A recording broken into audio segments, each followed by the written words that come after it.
আজ আপনাদের সাথে শেয়ার করব কাঁঠালের বিচি ভাজা। তো কাঁঠালের বিচিটাকে আমি একটু অন্যরকম করে ভাজা করব। তো পুরো ভিডিওটা দেখবেন, আশা করি ভালো লাগবে। তো হ্যালো ভিউয়ার্স, আসসালামু আলাইকুম। আমি নীলা আপনাদের সবাইকে ওয়েলকাম করছি নতুন আরেকটা রান্নার ভিডিওতে। আর আজকে আমি রান্না করব কাঁঠালের বিচি ভাজা। তো কাঁঠালের বিচি এখনকার সময়ে খুব কমন একটা তরকারি, বা যে কোনো খাবারে বলেন কাঁঠালের বিচি এই দেওয়ার পরে স্বাদটা কিন্তু বেড়ে যায় অনেক গুণ। মুরগির মাংস থেকে শুরু করে যে কোনো সবজিতে কাঁঠালের বিচি দিতে পারেন, কাঁঠালের বিচি ভর্তা খেতে পারেন, বিভিন্ন আইটেম তৈরি করে খেতে পারেন। তো আজকে আমি তৈরি করব কাঁঠালের বিচি ভাজা। তো প্রথমে আমি কাঁঠালের বিচিগুলো ধুয়ে কেটে নিয়েছি, এখন চুলায় সিদ্ধ করতে দিয়েছি। কোনো লবণ টবণ কিছু দিতে হবে না, শুধু পানি দিয়ে সিদ্ধ করতে দিলেই হবে।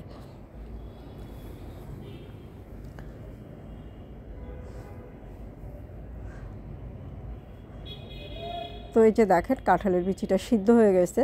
আমি এটা এখন নামিয়ে নিয়ে কড়াইয়ে তেল দিয়ে তেলটা ভালো করে গরম করে নিব। তেল গরম হয়ে গেলে আমি আমার কাঁঠালের বিচি ভাজা করতে যা যা লাগবে, পেঁয়াজ কুচি, রসুন কুচি, শুকনো মরিচ, কাঁচা মরিচ লাগবে, হচ্ছে সরিষা, কালো জিরা এবং আস্ত জিরা। তো তেলের ভিতরে আমি শুকনো মরিচ দিয়ে দিলাম পেঁয়াজ কুচি, দিয়ে পেঁয়াজটাকে খুব ভালো করে একটু ভাজা করে নিব। এবং পেঁয়াজ ভাজা করতে করতে এই যে একটু সরিষা, একটু কালো জিরা এবং আস্ত জিরা আমি দিয়ে দিব।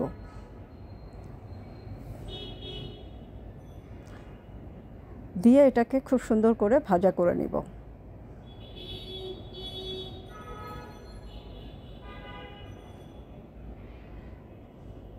পেঁয়াজটা ভাজা হয়ে গেলে এখন আমি কাঁঠালের বিচিগুলো এর ভিতরে দিয়ে দিব, যেটা আগে সিদ্ধ করে নিয়েছি।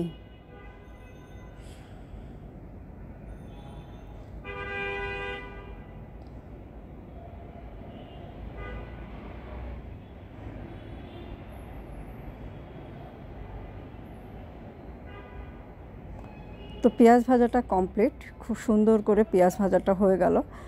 এখন দিয়ে দিব কাঁঠালের বিচিগুলো, যেটা সিদ্ধ করে নেওয়া হয়েছে। এখন একে একে দিয়ে দিব একটু হলুদের গুঁড়ো, পরিমাণ মতো লবণ এবং একটু সামান্য পরিমাণ মরিচের গুঁড়ো। লবণটা স্বাদ মতোই দিয়ে দিচ্ছি, পরিমাণ মতো হলুদ এবং খুব সামান্য একটু মরিচের গুঁড়ো দিয়ে দিব কালারের জন্য। দিয়ে দিচ্ছি কাঁচামরিচ কুচি, দিয়ে এটাকে একটু ভালো করে ভাজা ভাজা করে নিব।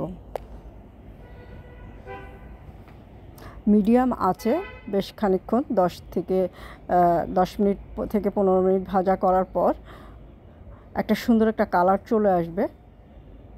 এই যে দেখেন খুব সুন্দর একটা কিন্তু কালার চলে এসেছে। আর কাঁঠালের বিচি কিন্তু আগেই সিদ্ধ করা হয়েছিল, যার কারণে এখন কিন্তু আর সিদ্ধ হবে না, এখন এটা ভাজা ভাজা হবে বা ভাজতে ভাজতে সামান্য একটু শক্ত হবে। তো খুব সুন্দর করে ভাজা হয়ে গেছে। এখন একটু দিয়ে দিচ্ছি জিরা গুঁড়ো এবং ধনিয়া গুঁড়ো।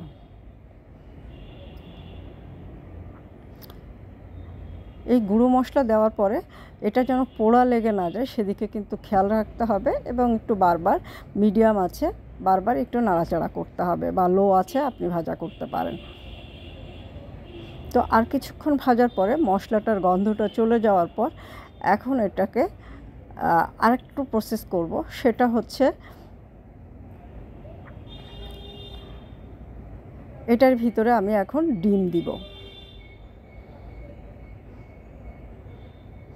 তো একটু জায়গা করে নিলাম মাঝখানে, এখন দিয়ে দিচ্ছি একটু তেল এবং 2টা ডিম।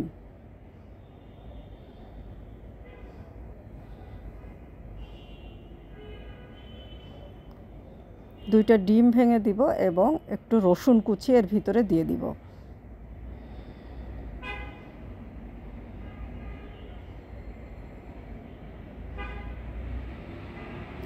আর সামান্য একটু লবণ দিয়ে দিব, দিয়ে এই ডিম এবং রসুনটাকে একটু ভাজা করব।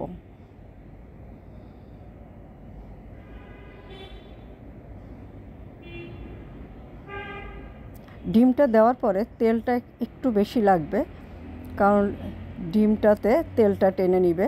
এখন এখানে সামান্য আরেকটু তেল দিয়ে দিব, দিয়ে পুরো ডিমটা হচ্ছে পুরো কাঁঠালের বিচির সাথে মিশিয়ে নিব এবং মিডিয়াম আছে বা লো আছে বেশ খানিকক্ষণ সময় 10 থেকে 15 মিনিট ভাজা ভাজা করব। রসুনও সিদ্ধ হয়ে যাবে আর ডিমটাও এর সাথে খুব সুন্দর করে মিশে একটা পোড়া পোড়া ভাব চলে আসবে।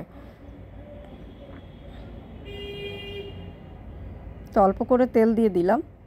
আর এখন কোনো কাজ নেই, শুধু নাড়তেই হবে নাড়তেই হবে নাড়তেই হবে, আর কোনো কাজ নেই। যেন পোড়া লেগে না যায় সেদিকে খেয়াল রাখতে হবে, কেননা ডিম দেওয়া হয়ে গেল, ডিম পোড়া লেগে গেলে খেতে তিতা লাগবে। তো এখন একটু সময় নিয়ে ভাজা ভাজা করতে হবে যেন রসুনটা সিদ্ধ হয়ে যায়, রসুনের গন্ধটা যেন না থাকে। আপনারা চাইলে পেঁয়াজের সাথে রসুনও ভাজা করে নিতে পারেন, সেক্ষেত্রে রসুনটা একটু বেশি পোড়া হয়ে যাবে, যার কারণে আমি একটু পরে দিলাম। রসুনটা একটু কাঁচা কাঁচা থাকবে না, আবার সিদ্ধ সিদ্ধ একটা ভাব হয়ে যাবে, মুখে পড়লে খেতে ভালোই লাগবে। তো দেখেন আমি কিন্তু নেড়েই যাচ্ছি। তো আপনারা এখন কাঁঠালের বিচির সময় এখন একবার হলেও এভাবে একটু ভাজা করে খেয়ে দেখতে পারেন, আশা করি ভালো লাগবে। গরম গরম ভাতের সাথে ডাল থাকবে, লেবু থাকবে এবং এভাবে কাঁঠালের বিচি ভাজা থাকবে, খাওয়াটা একদম জমে কিন্তু ক্ষীর হয়ে যাবে।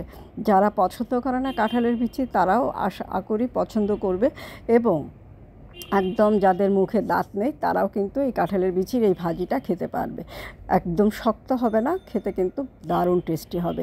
তো আল্লাহ হাফেজ।